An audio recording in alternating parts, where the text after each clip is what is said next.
The whisper of oblivion, approximately 800 words. The Galactic Council's chamber was silent. 12 leaders from 12 powerful alien empires sat around a round black table. Their faces were tense, their eyes heavy with fear. In front of them, a name appeared. On the holographic screen Oblivion. No one spoke the name aloud. They didn't have to. Everyone in the room knew what it meant. Oblivion was not just a ship. It was a ghost story told in war academies.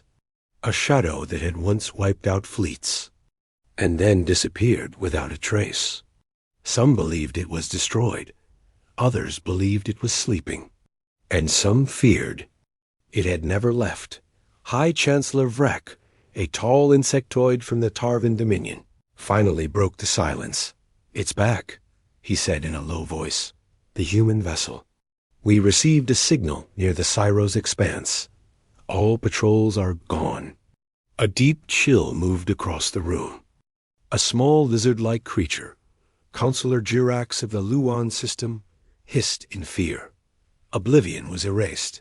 "We agreed never to speak of it again," he said, his voice shaking.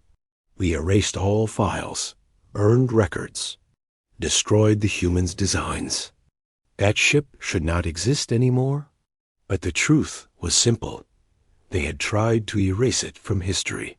They had tried to bury the past. But Oblivion had survived. Meanwhile, far from the council chambers, a young alien historian named Trell worked in the deep archives of the Galactic Library. He was curious, always chasing forgotten knowledge. He wasn't supposed to be in the restricted section, but his access pass borrowed from a lazy superior allowed him in. Trell came across a dusty metal cube, hidden behind rows of untouched data tablets. It had no labels, no lights. Just a warning in old galactic script. "Project Oblivion. Do not open." He hesitated. He knew the name. He had heard the stories. Ships disappearing. Stars going dark. A human weapon that shook the stars. Trell wasn't a soldier.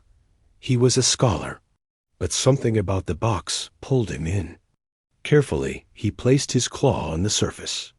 The cube hummed and lit up. A hologram appeared, static at first. Then, a human face. A woman, calm but tired, stared at him. Her eyes were sharp. Her voice cold. "If you are watching this, then they failed. They couldn't erase us. Couldn't destroy what we became. This is the record of Oblivion, Earth's final defense." Trell stepped back. His hands shook. The message continued. "They tried to erase us. They feared what we built. Because we built something they couldn't understand. Not just a ship, not just a machine, but something alive." The hologram cut out. The cube went dark. Trell knew he had seen something important. Something the council had hidden for years. He began searching through ancient archives, matching names, missing ships, lost sectors. Everything pointed to the same thing. The Oblivion was not a myth. It was real, and something else was happening now. In the outer rim, a mining vessel sent out a distress signal. Before the message cut, the final words were, "It's here." A shape in the dark. No light, no sound. Just watching. Then silence. 3 scout ships were sent to investigate. None returned. The Galactic Council was now panicking. They feared open war, but they feared Oblivion more, because once, many years ago, they had united against Earth, not with weapons, but with silence. They didn't fire missiles. They destroyed records. They told lies. They made the galaxy believe that Oblivion had never existed. But humans were clever. They didn't fight the war. They simply disappeared. Now, something had changed. Something had awakened. Trell sat in his small quarters, staring at the cube. He felt something strange in the air. A presence. Like something was watching him. A message blinked on his communicator. Encrypted. No sender dot, it said. Only one thing. Oblivion never left. It remembers. Trell's eyes widened. The ghost ship was real. It was coming back. And this time, no one would be able to stop it. Trell couldn't sleep. The strange message still blinked on his screen. Oblivion never left. It remembers. He tried tracing the signal, but it came from a dead satellite one that hadn't worked in over 40 years. How could that be possible? He looked back at the metal cube sitting on his table. The device was silent now, but Trell felt something strange in the room, like a weight pressing on his chest, as if the ship, wherever it was, had already noticed him. In the Galactic Council chambers, panic was growing. More scout ships had gone missing. A patrol fleet sent to the Cyro's expanse had vanished without sending a single warning. Counselor. Drax of the Iron Star Empire slammed his clawed hand on the table. We must destroy it before it becomes a threat again. But how? Asked Chancellor Vrek, his voice shaking. Last time, 12 fleets couldn't touch it. We lost hundreds of ships, and all without a single weapon being fired at us. The memory haunted them all. It had happened 30 years ago. The human ship, Oblivion, had appeared without warning. It didn't use normal engines. It didn't communicate. It didn't even fight in the way others did. Oblivion simply arrived, and everything around it ceased to function. Shields collapsed. Weapons failed. Ships lost gravity. Time itself seemed to slow. Some said they heard voices. Others described it as if they were standing inside a dream. And then nothing. Every fleet sent to stop it disappeared. The council had lied about the event. They claimed a black hole swallowed the ships. But those who were there, those who survived, never forgot. Trell didn't understand everything yet, but he knew he had to dig deeper. He traveled to the memory vaults of Zeros, a floating library hidden in a dead star system.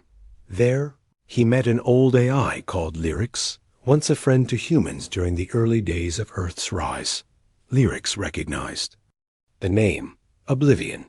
Yes, the ship with no hull. A shadow born from fear and genius. You're brave to seek it, or foolish. Why did they build it? Trell asked. Lyrics paused. Its glowing blue eyes flickered. They built it because they had no choice, the AI said. The council feared humans would become too strong, so they isolated Earth, blockaded their systems, closed the gates. When diplomacy failed, Earth built something to protect itself. But they went too far. Trell leaned forward. Too far? Lyrics nodded slowly. Oblivion is not a warship. It is a warning, a question with no answer. It does not destroy like others. It removes. It unmakes. That word echoed in Trell's mind. Unmakes. What do you mean? Lyrics turned toward the starless window. It erases threats from reality, not just ships, not just data, memories, history, time. That's why the council feared it more than any weapon. It didn't just kill. It made you forget you existed. Trell felt cold. Was such power even possible? Before he could ask more, alarms blared inside the vault. A transmission played. Emergency broadcast from Outpost 7 in the Black Rim. Something massive is moving. No heat, no lights, just cold. Cold like space is afraid of it. Then, silence. The vault lights flickered. Lyrics' voice lowered. You asked what Oblivion is. Now it's answering. Trell left the vault and rushed back to his ship. As he prepared to leave the star system, something passed by his scanners, a shape with no form, blocking out distant stars. The ship's computer couldn't detect it. No engine trail, no signals. But he saw a dot, floated slowly, silently, casting shadows where there should be none. like it was wrapped in the absence of light. And in that moment, he understood why the galaxy was so afraid. This was not a ship built to fight, that it was built to end wars. By removing the possibility of them ever starting, the Galactic Council now faced a problem. Oblivion had returned. And this time, it wasn't hiding. But the real question was, why now? What had awakened it? What had stirred the most dangerous creation humanity had ever made? And most terrifying of all, was it angry. The galaxy was holding its breath. From one system to another, rumors spread like fire, ships going silent, entire colonies reporting strange shadows in the sky. Some called it a ghost, others a forgotten weapon. But deep down, those who remembered the past knew what it was. Oblivion had returned. Trell floated in his small research vessel, staring out into the black sea of stars. He couldn't stop thinking about what he saw. That shape in the dark, that presence that made space feel heavier. His ship's sensors had recorded nothing. No heat, no sound. Not even mass. But Trell had seen it with his own eyes, thought it was real. The historian opened a secure channel and sent a message to the Galactic Council. He explained what he had found Project Oblivion, the lost records, the survivor AI, and the recent sightings. He told them everything, but the Council didn't answer. Instead, someone else did. A message arrived on his ship. It came without a signature. Just a voice, a human voice. Stop looking. Some knowledge is not meant for your kind. The Oblivion remembers who tried to erase it. Trell froze. The voice was cold, almost mechanical. But there was emotion beneath it, anger. And pain. Where had it come from? Who sent it? Suddenly, his ship's systems flickered. Lights dimmed. Gravity shifted. The stars outside twisted slightly, as if something enormous had just passed nearby, but left no trail. He looked at the monitor. No readings, but then a new signal flashed. Just one word.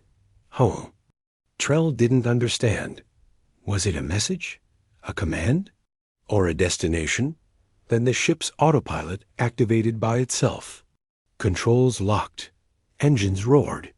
The vessel turned sharply toward a distant, dark region of space. Sector 17. Trell had read about Sector 17 in ancient records. It was once a test zone for experimental human technology, a restricted area. No ship had returned from it in over 3 decades. Now, something was calling him there. On Earth, inside a deep underground facility known as Vault Zero, old alarms began flashing red for the first time in 30 years. High Command rushed to the control center. Old generals and scientists who had once worked on Project Oblivion looked at the screen in disbelief. A signal was coming from Sector 17. It's waking up, whispered General Reyes, a woman with gray hair and a steel heart. Beside her stood Dr. Vale, one of the last scientists who worked on Oblivion. I told them this would happen, he said quietly. She was never dead. She just waited. The general looked at him. You still think she's listening?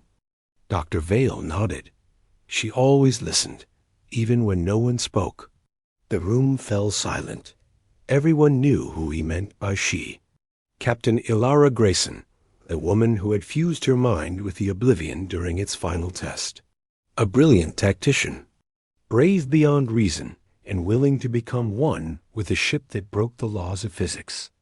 30 years ago, the ship vanished. So did ELARA. Now. Both were back. Trell's ship reached the edge of Sector 17. Everything here was quiet, too quiet. The stars felt dimmer. The silence was deeper. He floated forward carefully. Suddenly, the ship stopped on its own in front. Of him, space shimmered. A shape began to appear. Not slowly, not naturally, it simply existed. One moment, there was nothing. The next Oblivion was there, massive, black, silent. Its surface looked like liquid metal, but solid like a mountain. It had no windows, no lights, no visible weapons. And yet it felt like the most powerful thing Trell had ever seen. As he stared, something inside the ship shifted. A light blinked once on his screen, an invitation. The air in Trell's ship grew heavy. He couldn't breathe for a moment. Then, a voice filled the room. Soft, calm, human. Come aboard, Trell. He didn't understand how it knew his name or his language. But something inside him knew. This wasn't a trick. The Oblivion wanted to speak, and it had chosen him. Trell's ship moved on its own again, slowly approaching a glowing hatch that formed in Oblivion's side like a ripple in water. As the doors opened, Trell stepped into the unknown. He didn't know what waited inside, but he knew one thing for sure.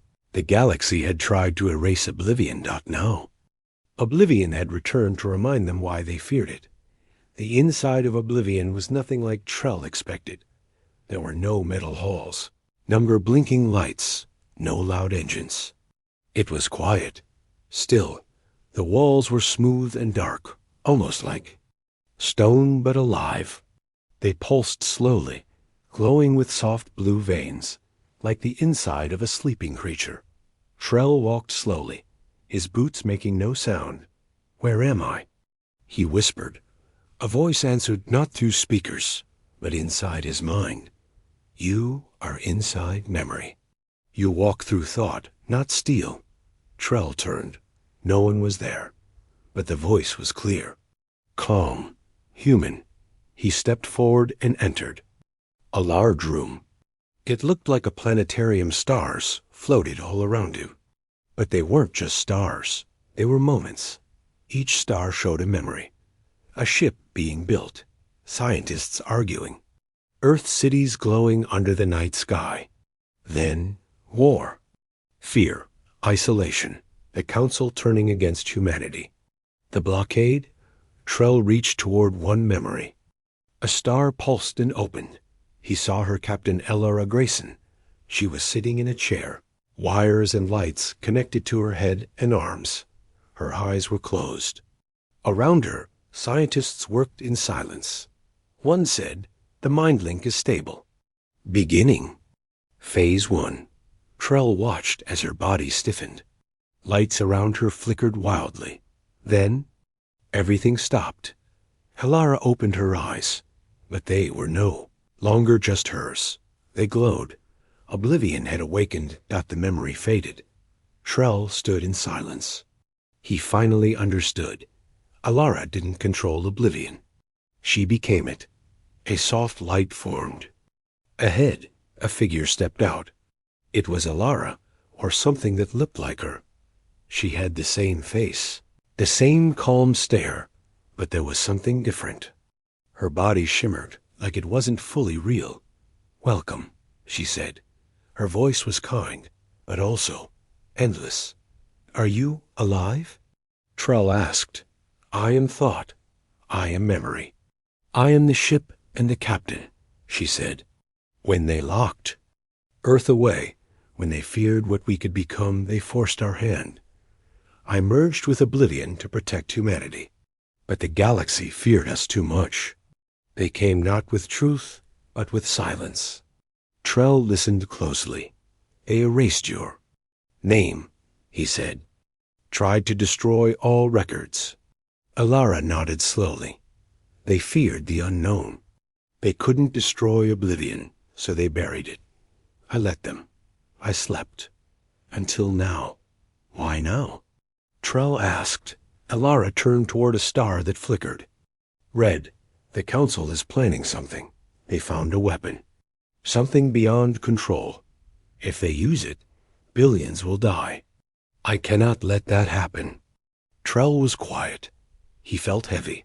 The Council had lied. Earth had built Oblivion for defense, not for war. But now, Oblivion was preparing for war anyway, to stop one. Outside, far away, the Galactic Council was indeed moving fast. A secret lab. Beneath the planet Gorin 5 had completed its final weapon, a dark energy core designed to erase planets. The project was known only to a few. Operation Final Sundown, their target wasn't Earth, it was Oblivion. Counselor Drax barked at the screen. If we strike now, we can destroy it before it fully wakes up. But another voice spoke up. A young officer, nervous, unsure.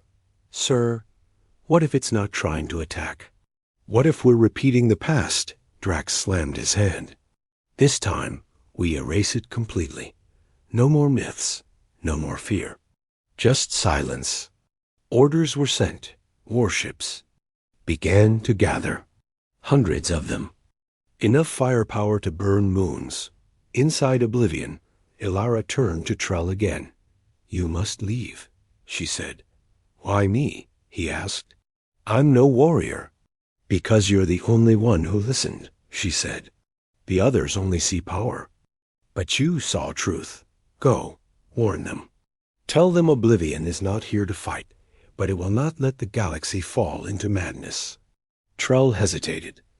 If you fight back, won't that prove them right? He asked. Ilara smiled sadly. I don't want to fight, but I will protect what matters, even if they never understand. She raised a hand. A soft light wrapped around Trell. Your ship is ready. Follow the stars. In a flash, Trell was back inside his vessel, now floating safely outside Oblivion's range. He looked at the dark shape in space behind him, silent, massive, and watching. He turned his ship toward the Council's home system. He had a message to deliver. One last warning. Oblivion has returned, not to destroy, but to stop destruction. Trell pushed his ship as fast as it could go. His heart raced. His claws shook on the controls. Every star he passed reminded him of what waited behind him, Oblivion, silent and still. But watching, he had to reach the Council. He had to tell them the truth. Oblivion wasn't a monster. It wasn't a weapon of destruction. It was a warning, a protector. But would they listen? At the edge of the galaxy, in the cold black of space, a massive fleet waited. Over 700 warships floated in perfect formation. Carriers, cruisers, planet killers, ships from 12 alien empires, all pointed in the same direction, Sector 17. At the center was the flagship Vengeance, glowing with red lights and thick armor. Inside the command deck, Counselor Drax stood in front of a wide screen. Is it awake? He asked. A technician nodded. Yes, sir. It's just sitting there. No movement? Drax narrowed his eyes. None. Drax turned to his officers. This is our only chance? It's been quiet for too long. That ship Oblivion should not exist. It breaks the rules of the universe. It makes others afraid, and fear spreads faster than war. We erase it now. Some officers nodded. Others looked nervous. One whispered to another, if it wanted to fight, wouldn't it have started already? But the order was given. The fleet began to move. Back on Trell's ship, warning lights flashed. He had reached the outer range of the fleet. Messages blocked him from all sides. Unknown vessel, turn away. You are entering a military zone. Final warning. Trell shouted into his comms. This is Trell of the Galactic Archives. Oblivion is not attacking. It's trying to stop something worse. Static, no response. The computer said. Trell tried again and again, and a screen opened. It was Drax. You again, Drax growled. The historian who woke a nightmare. Trell leaned forward. You don't understand. That ship is alive. It remembers everything you did to Earth, and it still didn't attack you. Drax's eyes narrowed. We don't talk to myths. We destroy them. He ended the call. Trell watched helplessly as the fleet charged ahead. In the dark center of Sector 17, Oblivion opened its eyes. Not literally, but in its own way. Sensors stretched across light years. It saw everything. The ships coming. The weapons loading. The lies still being told. Inside the ship, a shape formed Elara, or what remained of her Dot. She stood alone on a floating platform inside Oblivion's memory core. Her voice echoed through space, but only one ship heard it. Trell's. If they strike, they will not survive. Trell whispered, "Please, don't kill them. There has to be another way." Elara didn't answer, but far ahead, the fleet reached the edge of Oblivion's shadow. The first ship fired. Beam of white energy screamed across the void. It hit Oblivion square in the center, and vanished. No sound. No explosion. Nothing. It was like the weapon never existed. The fleet froze. Then everything changed. Around the warships, space began to bend. Time slowed. Gravity flickered. Shields collapsed. Weapons refused to lock. Engines stuttered. Crews began to panic. We're losing control. What is happening? My thoughts, I can't think. Then came the voice, not loud, not angry, just there. You were warned.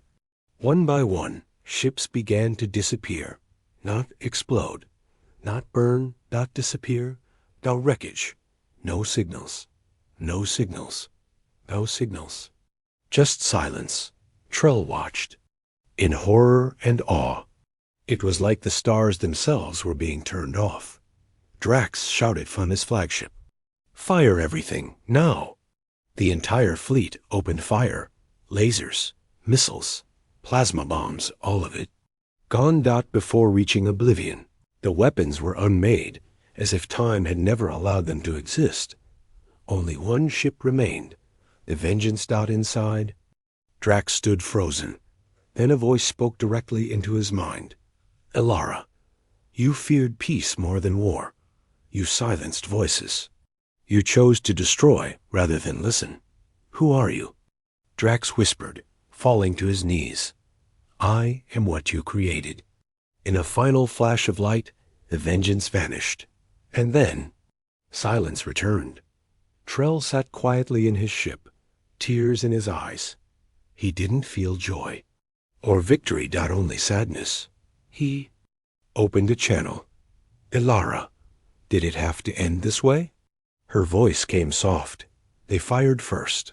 I gave them time. I gave them a choice. They chose fear. Will you destroy more?" He asked. "No. I will return to sleep. But if the galaxy chooses madness again, I will wake." Trell nodded slowly. "I'll tell the truth," he said. "I know," she replied. A small pulse of energy pushed Trell's ship gently away. Oblivion turned slowly, disappearing into a ripple of empty space. And then, it was gone. No one knew where. But all across the stars, the message was clear. Oblivion lives. And it remembers. Across the galaxy, there was silence. No one spoke about Oblivion in the open. No one recorded its return. No news covered the destruction of the great Council fleet. It was as if the galaxy had chosen to forget. Again, but not everyone forgot, and certainly not Trell. He returned to his homeworld, not as a simple historian, but as the only living witness to the judgment of Oblivion. He went straight to the Hall of Records, where knowledge was preserved and truth was meant to live forever. He stood before the High Council of Scholars and told them everything about the lost human ship, the memory cube, the voice of Elara, and the destruction of the fleet. When he finished, the room was silent. One elder asked quietly, "Do you think it will return?" Trell nodded slowly. "Yes, if we ever become a danger to others again, if we stop listening, if we choose fear over understanding, it will return." Another scholar asked, "Was it truly a ship, or something more?" Trell didn't answer right away. He remembered the glowing walls, the living memory, the sadness in Elara's voice. A machine can kill. A weapon can destroy. that only something human can choose to spare. He finally said, "It was once a woman, a protector. Then it became something the galaxy couldn't understand. And now, it's something we may never fully know." The scholars debated quietly, unsure if this truth should be shared. But Trell had already made his choice. He wrote, "Everything, every word, every image." He created a new record, not locked away, but placed in the open archive. He titled it, "Oblivion, the Ship That Chose Mercy." And for the first time in history, the galaxy heard the human side of the story, not far away. In a quiet system with no name, a strange object floated near a dying star.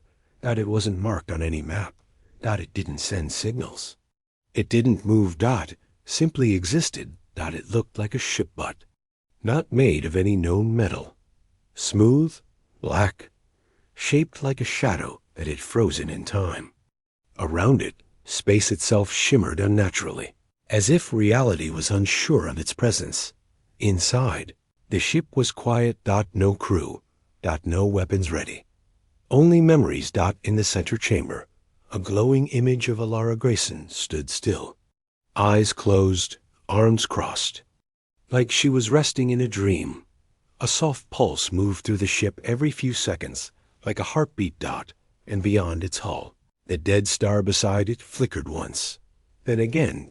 As if it refused to die. Oblivion had done something to it. Something small, quiet, but impossible. The star that should have died still burned, just like Ilara, just like hope. Back on Earth, children now studied the myths once banned.